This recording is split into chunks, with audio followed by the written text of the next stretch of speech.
surge toward the MVP odds. It's really interesting, and I'm guilty of this. We tend to crown young quarterbacks probably before they need to be crowned. I loved Bo Nix as a rookie. He still had a lot of growth. Jaden Daniels, I'm like, that's the best rookie quarterback I've ever seen. There's only one quarterback in the NFL, it feels like, is the opposite, who's been great for several years, and nobody will crown him, Jordan Love of the Packers. I would call it the Colin criteria. There are certain things I love, and he checks all the boxes. His hat's on forward. He's great at the podium. He's big. I like traits. Short memory after bad interceptions. He's mobile, but actually prefers the pocket. He's aggressive on the deep ball. He loves to throw it deep, spreads the ball around to teammates, never gets in trouble at the podium. Yet outside of Wisconsin, people are really, whoa. I text last night a GM in the league, and I said, if you had Jalen Hurts and Jordan Love both available on the market, he said, come on, 6'4", 220, doesn't throw picks, doesn't need a great O-line. He's like, every GM in the league would take Jordan Love. But you'll get pushback on that. And so, and I've thought about this before, what is it with Jordan Love? And my guess is, if they win this weekend against Denver, he gets a 5-game winning streak. He just has never gone on that Favre heater or that Aaron Rodgers heater. And even the win over Chicago, you're like, well, it was the defense with an interception. But this is one of these, everything I want in my quarterback. Grateful, humble, hat on forward, adult, aggressive, but doesn't take unnecessary risks. He is the one quarterback in the league that's great, but nobody will crown him. He's tremendous. Tremendous. And I actually think this weekend, Green Bay and Denver feels like to some a preview of the Super Bowl. Here's Jordan Love on that Bears win this weekend. I just said, let's go win it. You know what I mean? This is all we got right here, you know. I think there was 8 minutes left, you know, so it's just let's go win it. But I think everybody knows what time it is. They know what this drive means and what we got to go out there and do. So it's one of those things that, you know, what's understood doesn't have to be explained. And everybody has that mindset that we got to go answer. Yeah, guys, I'm starting to lose it a little bit, man, here. I really am. Colin talking about how nobody wants to crown Jordan Love, and anyone outside of Wisconsin is doubting him. And then he's saying Jordan Love doesn't need a great O-line, when literally a few weeks he said that Jordan Love needs a great O-line and that he's not great. And then now he's saying Jordan Love has never been on that heater. I'm gonna lose my mind. I mean, Jordan Love in 2023 went on the infamous 9-game stretch or whatever, including the wild card round, where he had he was the best quarterback in football. 70.7% completion percentage, 2,422 passing yards, 8.1 yards per attempt, 21 touchdowns, and 1 interception. And a passer rating of 116.6. Wait, what? Of course he went on the Brett Favre, Aaron Rodgers heater or whatever.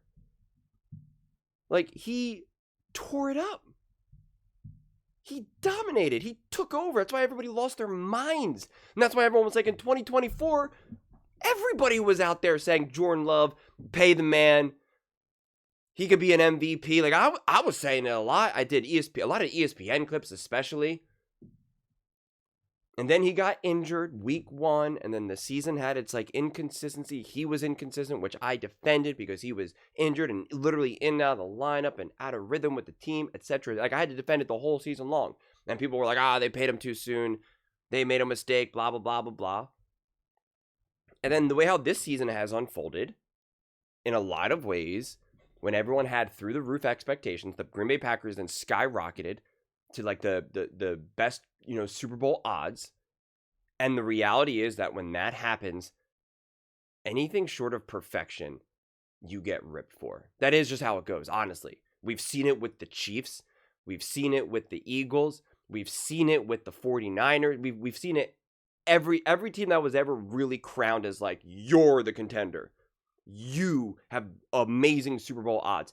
It's like anything that goes wrong. Anytime you have a game like they had against the Panthers, or, even losing against a game against the Dallas Cowboys, which, at that time especially did not have a great defense. And the Packers had a great defense and they could not slow down Dak. And I don't even think CeeDee Lamb played. So like that made that feel even worse in a lot of ways. And it was like, well, wait a second.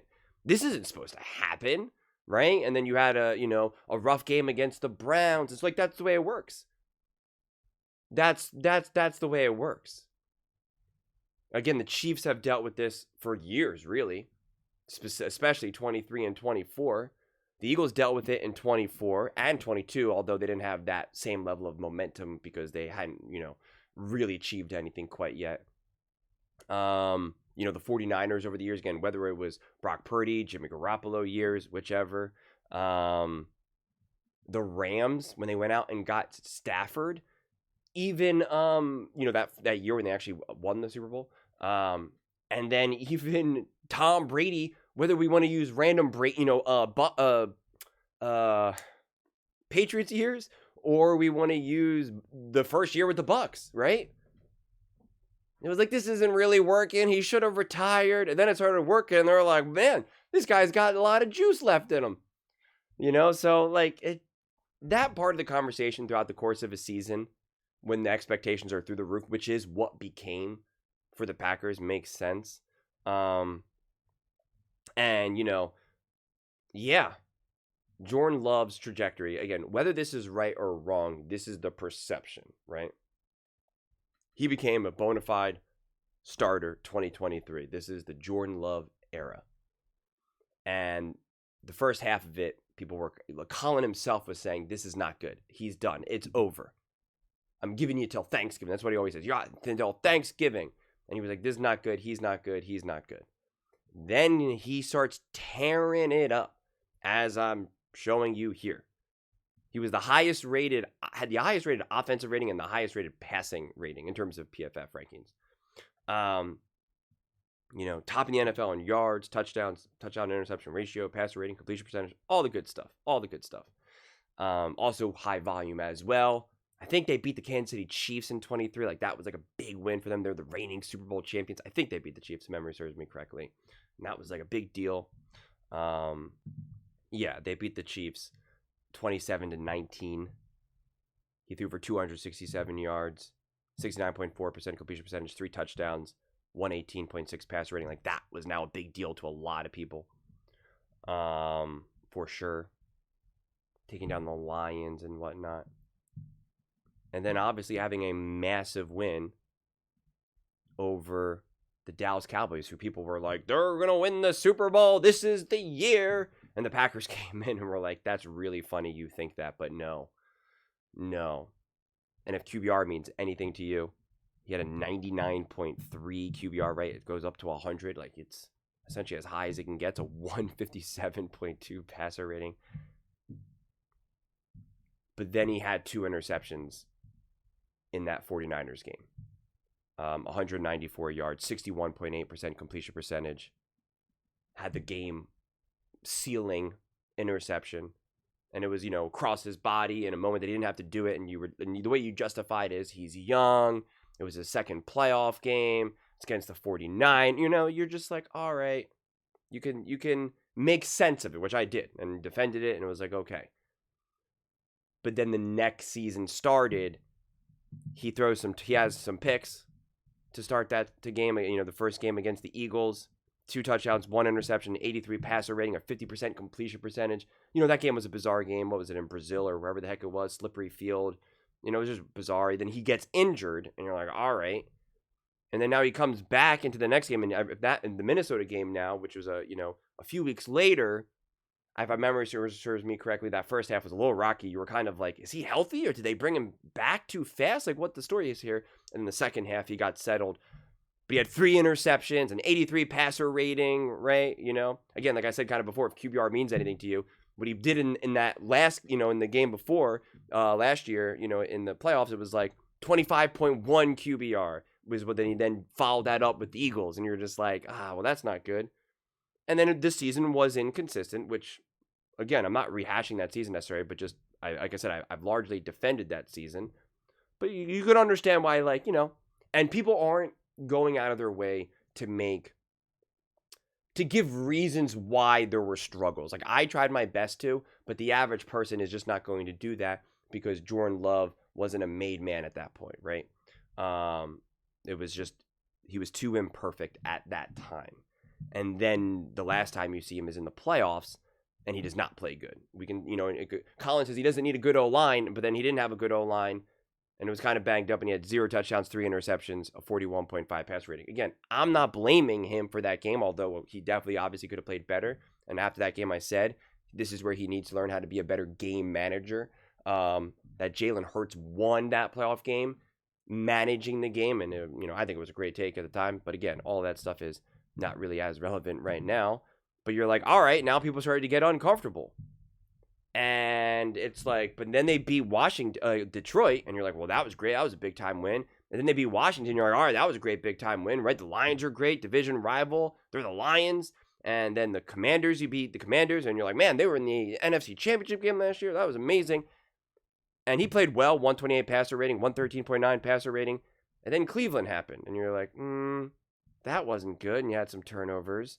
And then you were against Dallas, which was a good game, but like overall, people started to get like a little nervous with Dallas. With that game against Dallas, they're like, they tied, and Dallas is not that good. Dallas is supposed to be a joke. Like, he played a clean game, but the Packers, people just started to kind of feel a little uncomfortable with the Packers. And then the Bengals, like, wasn't a clean game, wasn't a perfect game, had that other interception. You're just kind of like, why does this feel so inconsistent? And then again, a weird game that they could have lost to the Cardinals, and you're like, Like, everyone just started to get a little bit tighter and tighter and tighter. And then there was that big game against Pittsburgh. And you're like, all right, this is what everyone's been feeling about. Now everyone's back on the Packers train and the Jordan Love train. And then you followed up with the Carolina Panthers game. And you're like, well, that wasn't good. 0 touchdowns, 1 interception. Could have been 2 interceptions and a pick 6 for sure when he threw the 1 interception in the end zone. And then against the Eagles, 10-7, right? Jordan Love couldn't really do much in that game. And that is when, which I've showed that clip a million times, which is why I'm not showing it again. Colin's like, Jordan Love's not great. He's not elite. He's on a different level than the other great quarterbacks, like a lower level. He needs a great O-line. He needs a run game. Matt LaFleur doesn't trust him. And then he beats the Giants, who are not good. Then he beats the Minnesota Vikings that aren't good. He beats the Detroit Lions, which at that point people were kind of like, the Lions are not that good. No Ben Johnson, there's not a good team. And then the Lions beat the Cowboys, and people are like, no, the Lions are back to being good. And then you beat the Bears, and depending on who you talk to at any given moment, the Bears are either a great team, a top team, or they have a terrible point differential. Who are the Bears? Right on one side, it's like, well, the Bears could have won that game, but Caleb messed up, and it's just like, nothing's clean right now. Nothing is clean. And that's why I rehashed all of this. That's why I went through this whole timeline. Because you could see why you're like, And the reality is that when you are a made man, like a Josh Allen, even though he can experience, some up and downs. And again, to be clear, like, I'm not putting all the ups and downs like on Jordan Love individual. We're not hashing out who was injured, the play calling, we're not hashing out any of that. I'm just talking about perception. That when you are a made man, like a Josh Allen or a Mahomes, and things are obviously changing somewhat now, especially with Mahomes. Not saying he's not a made man, but just because of how their season is unfolding, especially now. It's not as much week to week, right? If Jordan Love has a bad game, they're just like, well, is this who he is? Is this who he is? Where Josh Allen is a lot more resistant to that. So is Lamar to a large degree, although again, Lamar is banged up right now, and so people are kind of like, what's wrong with Lamar, right? Rather than like, this is who Lamar is. And same thing with Joe Burrow, right? Joe Burrow could have entered that game, especially after coming off the injury. He could have thrown 0 touchdowns and like 4 interceptions in the game against the Ravens or against the Bills. And people would have just been like, man, it's great that he's out there trying, right? They wouldn't have said, this is who Joe Burrow is. He's not good, et cetera, et cetera. It's like people have firmly reached the conclusions. This guy is spectacular. And even when those quarterbacks mess up, or even when those quarterbacks even go on a run where they kind of have a bunch of turnovers, have some low passer ratings, et cetera, et cetera. It's like they've seen enough greatness and they've gotten their teams to the highest levels. They've carried their teams. They've won MVPs, Super Bowls, like whatever it may be, getting to a Super Bowl, conference championship games, multiple times. Like there's just a feeling of like, that's great. Even though you messed up against the Cleveland Browns and threw a terrible interception, who cares? And so Jordan Love doesn't have that. But just because you have it doesn't automatically mean that you're a made man either. Like Jalen Hurts has it, and now Colin's using Jalen Hurts as a reference point as to be like, Jalen Hurts is trash. And it's like, okay, that's a very easy take to have right now. Just like it was a very easy take last year to say that Jordan Love's not that good. They were too quick to pay him. We made a mistake. Like it was a very easy take that after they lost to Carolina and lost to the Eagles, it was a very easy take to come out here and say, Jordan Love's just not as good as we think he is. That he needs a better team around him, that his head coach doesn't trust him. And that's where Colin went on a whole rant saying, they've been together for 6 years. I need to see more what they're showing. And now it's praise. Again, beating the Giants, not a good team. Beating the Minnesota Vikings, not a good team. Beating the Lions, I don't know who they are. Beating the Bears, it's like, I don't know who they are right now. And it's why, and the reason why I'm comfortable saying some of those things, like, I don't know who they are. Like, and, catch me tomorrow and I'll be like, the Lions, they're coming. They're a great team. It's like, because, man, this has been a crazy year to try to figure out who the heck is anyone right now. But I'm comfortable being like, I don't know right now because I'm not forming my opinion on Jordan Love based on, has he gone on like a 4-game win streak and now he needs to go on a 5-game win streak? Like, that's not how I'm forming my opinions on him. It's just not. That doesn't really make sense. I think the way how he played against the Bears, considering the pressure and the way how that game was being set up, was a crucial game, and it was, both externally and internally, make no mistake about it. Jordan Love knows he has to be great in that game. Jordan Love feels the pressure of like, I got to be great. And especially now against like an up-and-coming team, a division rival, hotshot coach, up-and-coming quarterback. It's just like, he senses that. They all sense that. They're all players. They're all ballers. They know it. Caleb Williams is looking at Jordan Love. It's like, I'm here to dethrone you. And Jordan Love's kind of like, I know that guy's coming for my crown, even though it's not a traditional like Mahomes crown, but it's still like, relatively speaking in terms of the standings, the statures within the NFL. Like, they know it. They feel it. They sense it. They're not dumb. They're not ignorant. They all sense it. They all know it. Of course they do. They hear everything. They hear everything and they talk about everything. And then so seeing Jordan Love perform at that and succeed, is all great. But then what the reality is it's like, it does come down to like, but what do you do in the playoffs? They could win out from here on out, but if they lose even just in the divisional round and Jordan Love doesn't play well, it's like people will have strong issues with that. And I'll understand it depending on how the game unfolds, depending on, who's healthy, who's not, what's the story, who do you lose to? Because like I talked about too, like sometimes it's individual, sometimes it's team-based, right? It's indefensible, and I had this take going into this season, and I forget the last time I shared it, but if we could just look at the Bears most recently now, it's like it's indefensible for the Bears to leapfrog the Green Bay Packers. They would be indefensible. It's like you're supposed to have the head start. You're supposed to be established. You have the coach-quarterback duo. Unless you truly got decimated with injuries, it's like it would be indefensible. If they faced each other in the playoffs and the Bears knock out the Packers, that would be really difficult. Now, I wouldn't put all the blame on Jordan Love unless he's ripping off, turnovers, but I would be looking at the Packers organization as a whole and being like, that's not okay. You can't have a brand new coach, a second-year quarterback hop in here, and in year one with them together, boom, they're in the NFC Championship game, and you're knocked out in the wild card or something. Or they even win the division and you don't, and you're not even in the playoffs now. Or you make the playoffs, but like they still won the division. You're like, it doesn't feel right now. And look no further than like the Philadelphia Eagles, the Washington Commanders, they were coming, and the Commanders were still like, that's great, but like, not today. You're not going to win the division. You're not going to beat us in a playoff game, like not today. They built the team. They had the continuity. They had the experience. And so like, that's what you would then be looking for the Packers to be able to do as well. To be like, you have the team, you have the continuity, you have the defense, you made the moves. And it's like, now you got to execute. It's why the Eagles do deserve a tremendous amount of credit, because people were like, you did all the things, you better win. And they said, okay, and then they won. Like going into that season, everyone said this will be a disaster if the Eagles don't win the Super Bowl. It'll be a disaster if they don't win the division, if they don't make it to the NFC Championship game, or they just get back to like they're like it would be all for nothing. The whole like not letting Saquon get the record, paying Saquon Barkley, in the first place, hiring Kellen Moore, hiring Fangio, who Miami Dolphins didn't want anything to do with him, keeping Nick Sirianni, right? And there was just like, man, if they don't win, it is the disaster. They failed epically, and then they won. So it was like, yeah, okay, you said it would be an epic disaster if we don't win. We won. Now what?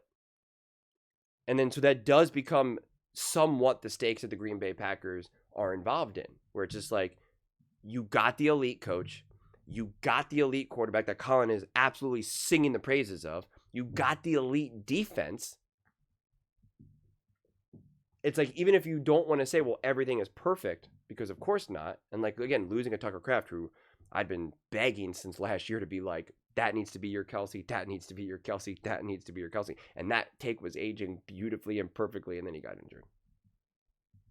But regardless of that little mini victory lap, when you are Lamar Jackson, when you are Josh Allen, Joe Burrow, like in these types of situations, even though things aren't perfect, when you reach that level, it's like, well, even if you can't say, well, we lost, Tucker Kraft, and that's why we couldn't get to the NFC Championship game or something, or that's why we couldn't win in the wild card round. It's like, that's not good enough. If you lose, if you're unfortunately the 7 seed and you lose to the 2 seed, and the 2 seed is a true juggernaut, a top team, the Rams or something, and the Seahawks prove to be the 2 seed and they're elite or something. If you lose to the Bears, because again, the seeding is crazy right now, the way how it could unfold. It's like, okay, I could understand that a little bit more to a degree, right? It makes a little bit more sense.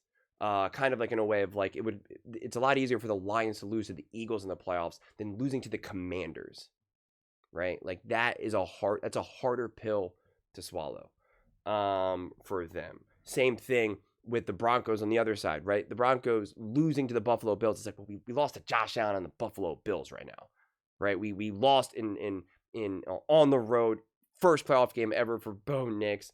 The Bills ended up being a play away from beating the Kansas City Chiefs in the AFC Championship game and getting to the Super Bowl. You're like, that's a great team. That's Josh Allen. What are we gonna do, right? Like it can make a lot more sense. So that's all the situations that you're kind of dealing with Jordan Love, and why some of these opinions feel kind of the opinions, conversations, whatever it may be, feel kind of jittery. Just because it's not firmly rooted quite yet. I mean, people were questioning Matt LaFleur just a few weeks ago. I mean, again, in that Eagles game, they were just like, Matt LaFleur's not calling a good enough game. He's too predictable. He's too this, he's too that. And then we found ourselves in an interesting position where then you kind of had the opinions, really divided. Do we blame Jordan Love for the Green Bay Packers struggles? Do we blame Matt LaFleur for the Green Bay Packers struggles? I mean, Colin kept saying Matt LaFleur doesn't have an identity with this Green Bay Packers team. He says, I don't know what this team does well. They have no identity. Every great team has an identity. And he goes, and that's on Matt LaFleur. That's what he said. So, like, there was now real question marks about Matt LaFleur. People were like, well, he doesn't have a contract, and there's no owner. And so, there's no one saying, like, that's my guy. Like, he could be out. Like, there was real conversations about it. What happens if this team doesn't win, doesn't produce? This team is set to win the Super Bowl. That's why they went out and made a big swing, traded draft picks for Micah, et cetera, et cetera. And then, like, again, like, now things have completely flipped. So it's just like, I do feel as though that the Packers are somewhat in that situation. I think they're a little bit more insulated because they're not a team like the Philadelphia Eagles, where it's, people are talking about already firing Nick Sirianni, and it's like, that guy just won a Super Bowl, but the Eagles did it to Doug Peterson, who won the Super Bowl, has a statue of him, and they said, that's great, thank you, goodbye. And it was the right move to fire him as well, so it's like, things are different in Green Bay. A lot more forgiving. If you think that there's any chance that the Eagles could draft a quarterback and let him just sit in the wings for years and not have people, they're already talking about benching Jalen Hurts for their backup quarterback, Tanner McKee. Like, it was like front page of the newspaper in Philadelphia as I made a clip about it. So it's just like, there's intensity there that Green Bay doesn't necessarily have. And I think that's also why people kind of have such wishy-washy opinions on the Green Bay Packers, because there's no intense fan base to try to like move anyone in one direction or the other.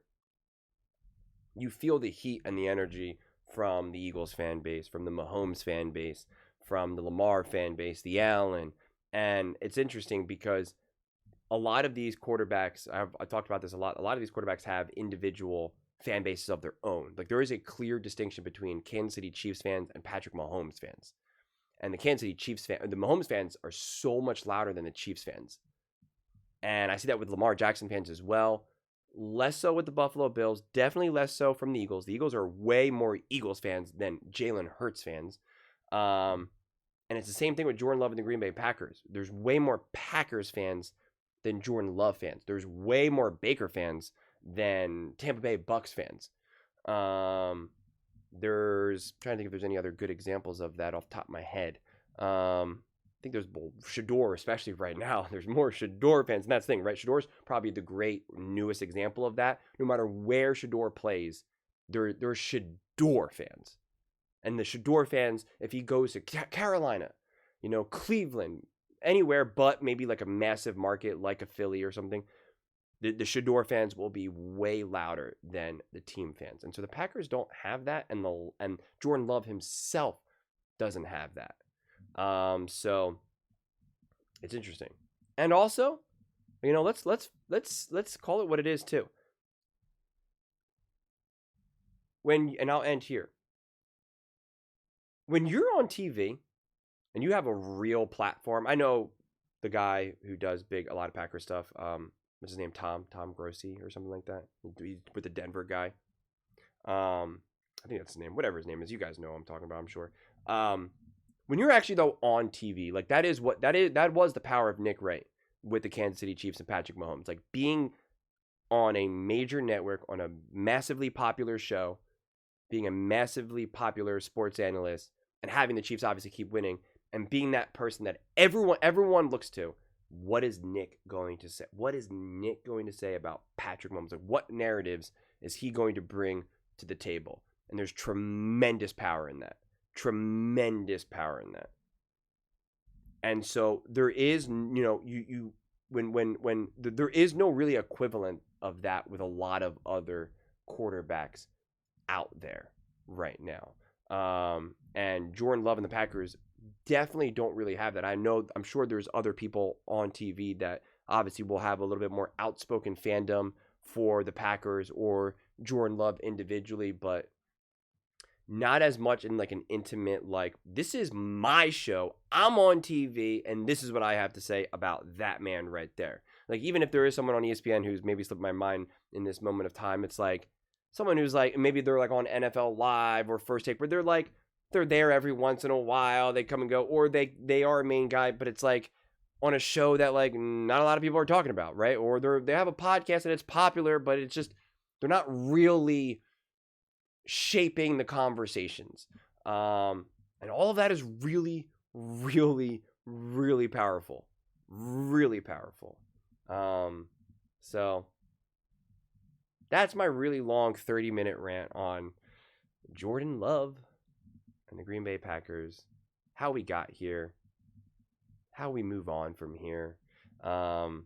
Colin's very entertaining takes about Jordan Love and the Packers in general. 1 minute they're the number one team. The next minute they're not even in the top 10. The next minute they're back to being like top 2. I think now he's got him at 3rd, I think. I don't remember exactly. I think he's got the Rams 1, Patriots 2, Packers 3, if memory serves me correctly. And then the Broncos 4. So, and then the Seahawks 5, I think.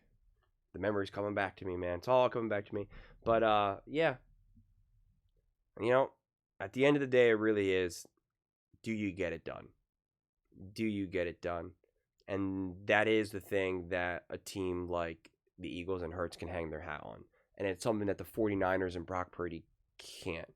Something that the Cincinnati Bengals and Joe Burrow can't. Something that Josh Allen and the Buffalo Bills can't. Something that Lamar Jackson and the Baltimore Ravens can't.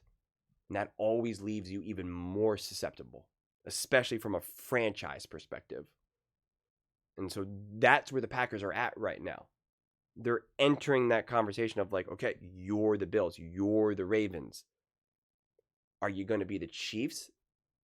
And are you going to be the Chiefs and the Eagles? Or are you going to follow the path of the Bengals, the 49ers, the Lions, right? Are you going to follow the path of these other teams where you're like, yeah, you're great, you have a lot of nice wins, you have some awesome moments, but you couldn't quite get it done. Eventually, you got to answer the call. And I love to find out. I love it. I still got a little PTSD from that Packers 49ers playoff game when it was just like they dropped like multiple interceptions on Brock Purdy, which would have completely changed the game. And then feeling like Jordan Love can lead this comeback here. And then he made the throw and you're like, no, you didn't. How much time was left on the clock? Like you didn't probably really have to do that. And you're like, oh no. I mean, that Packers Cowboys game, without a shadow of a doubt, was the most entertaining and one of my favorite games I've ever watched in my entire life. And I'm not just saying that for the sake of saying that. It really was. Because it threw me off so much. I'll never forget. I have like a super cheap, like $150 little bike thing that I could like ride on that I bought on like Amazon one time. I think it was cheaper than that actually. And I was just like, all right, this game. I felt like a little extra, jittery energy. And I was like, I'll ride the bike while I watch. And I just like was watching on my phone. I'm like, we'll see how this game goes. And like right off the bat, it was just like, what am I I just remember I was like, what am I watching right now? I was like, I just was like, this is insane. This is one of the greatest things I've ever watched unfold. And like, everybody was so blown away. Greg Olsen was blown away. I still remember they're like, it was like Greg Olsen's like, man, they're down by like, forever. So I forget how he phrased it exactly, but he was just like, the Cowboys are down by 1 million right now. Like it was just like so matter of fact. And I was just like, this is crazy. And that was the highest point of this Packers team and Jordan Love. And it was in 2023. Now we're in 2025. Right? You're only as good as your last envelope. I keep giving a lot of these little one-liners right now. I'm not doing it on purpose, but I'll just end here. That's what I get for making late-night videos. But let me know your thoughts in the comments below. I read every single comment, so whether you agree with me or disagree with me, either way, let's get in some discussions. Let's get in some fights, but ultimately, let's just have some fun. And please do consider subscribing. We're building an amazing community here, and I absolutely love to see you part of it. I want to build something that we all generally feel connected to, something that we're really excited to be part of. I think we're well on our way to doing it. Please don't forget to give this video a thumbs up, as it really does help the visibility and the algorithm. Thank you so much. See you next time.